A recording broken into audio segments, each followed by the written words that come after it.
Assalamu alaikum class. So today we will discuss about mitosis and their stages. So what are mitosis? In this type of cell division, a parent cell divide into two daughter cells in a way that the number of chromosomes in the daughter cells remain the same as in the parent cell. Mitosis में क्या होता है, हमारा cell divide होता है. अब हमारा जो पेरेंट सेल है वो डिवाइड होगा और दो सेल्स बन जाएंगे जिनको हम टू डॉटर सेल्स कहेंगे. पहले एक सेल था वो पेरेंट सेल था, जब वो डिवाइड होके दो हो गए तो वो कहलाएंगे टू डॉटर सेल्स. अब जब एक सेल दूसरे में डिवाइड हो रहा है तो ऐसा नहीं है कि उसका आधा मटेरियल जो है वो दूसरे सेल में चला जाएगा. जो number of chromosome parent cell में थे, जब वो डिवाइड होके दो हो जाएंगे डॉटर सेल्स, उन दोनों के अंदर इक्वल नंबर ऑफ क्रोमोसोम होंगे. Although mitosis is a continuous process, but for the study point of view, we can divide it into two phases: karyokinesis, nuclear division; cytokinesis, cytoplasmic division.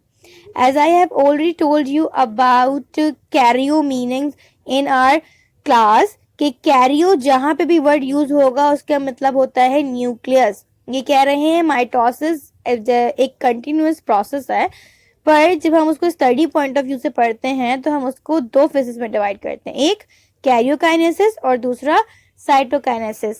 Cairo means क्या हुआ, nucleus. इसी तरह cyto means क्या है, cell. ठीक है. Karyokinesis में क्या हो रहा है, न्यूक्लियर की डिवीजन हो रही है, और साइटोकाइनेसिस में क्या हो रहा है, साइटोप्लाज्म की डिवीजन हो रही है. The karyokinesis can be divided further for convincing into four phases, which are prophase, metaphase, anaphase, telophase.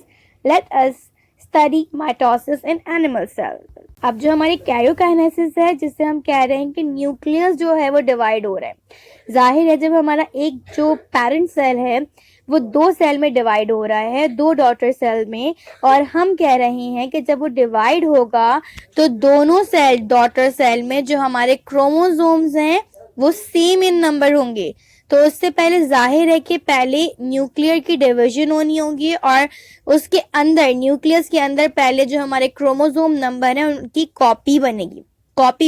तो जब डिवाइड होगी तो दोनों जो सेल्स होंगे उनमें इक्वल नंबर ऑफ क्रोमोसोम होंगे, वरना कैसे होंगे equal number.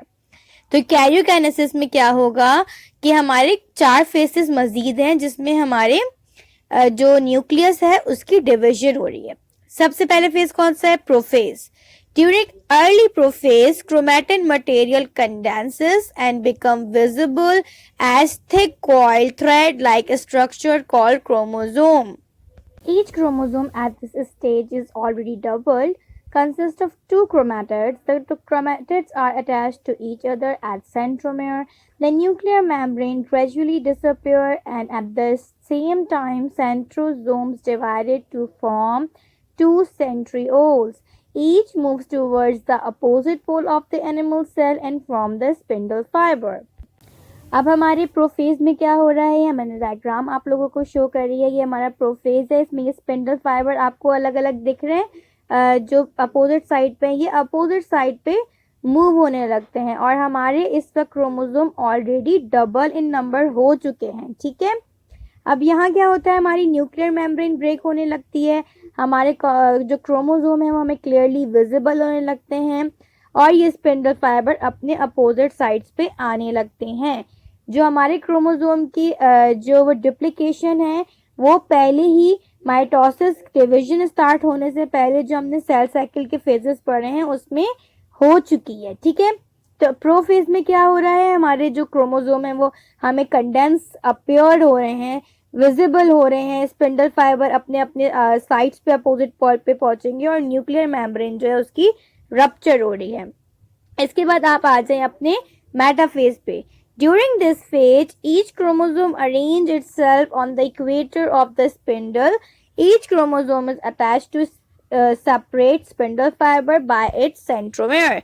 Anaphase. In this phase, the spindle fiber contracts, centromere of a chromosome divide, and the chromatin of each chromosome separate from each other and begin to move toward the opposite pole. In this way, one set of chromatin move toward one pole, while other set toward the opposite pole. अब metaphase में क्या हो रहा है, ये जो हमारे chromosomes थे, जो हमने देखा था कि न्यूक्लियर मेम्ब्रेन हमारी जो है वो डिसअपियर हो गई और उसमें हमारे क्रोमोसोम्स हमें जो है वो अपियर हो गए, दिखने लग गए, थिकर हो गए, वो क्रोमोसोम्स हमारे एक मेटाफेज प्लेट में आ जाते हैं। आपको दिख रहा है बिल्कुल स्ट्रेट लाइन में सारे अरेंज्ड हुए हैं, इसको हम मेटाफेज कहते हैं। और ये स्पिंडल फाइबर से अटैच हुए हैं, स्पिंडल फाइबर दोनों अपोजिट साइड पे।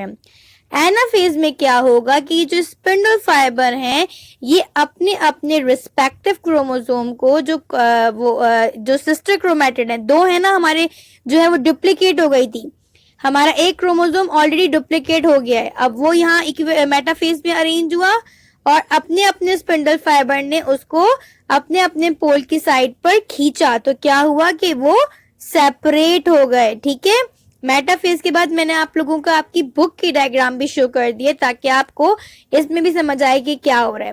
पहले आपके जो है सिंपल जो है वो आपको दिखाया आपका सेल है, फिर दिखाया है कि भाई न्यूक्लियर मेम्ब्रेन रप्चर हो रही है और क्रोमोसोम मजीद कंडेंस हो गए। उसके बाद मेटाफेज में आए तो सारे एक लाइन में अरेंज हो गए। एनाफेज में आए तो वो सेपरेट होके अपने अपने अपोजिट पोल की तरफ मूव हो गए। टीलोफेज में क्या हो रहा है, टीलोफेज में आप देख रहे हैं कि जरा जरा से जो है वो सेल जो है वो डिवाइड होने लग गया है और जो है वो आपके जो न्यूक्लियर मेम्ब्रेन है वो भी बन गई है, स्पिंडल फाइबर वैसे ही अपनी जिस तरह से पोजीशन में थे वो आ गए हैं। और फिर जो साइटोकाइनेसिस का एंड का फेज है उसमें क्या हो रहा है, हमारे जो सेल्स हैं वो दोनों डिवाइड हो गए हैं। Now come to the telophase. Telophase is a stage when the chromatid, now called chromosomes, reach at the respective pole and their movement ceases. अब वो अपने पोल्स की तरफ पहुंच गए हैं, अब उनमें मूवमेंट नहीं होगी।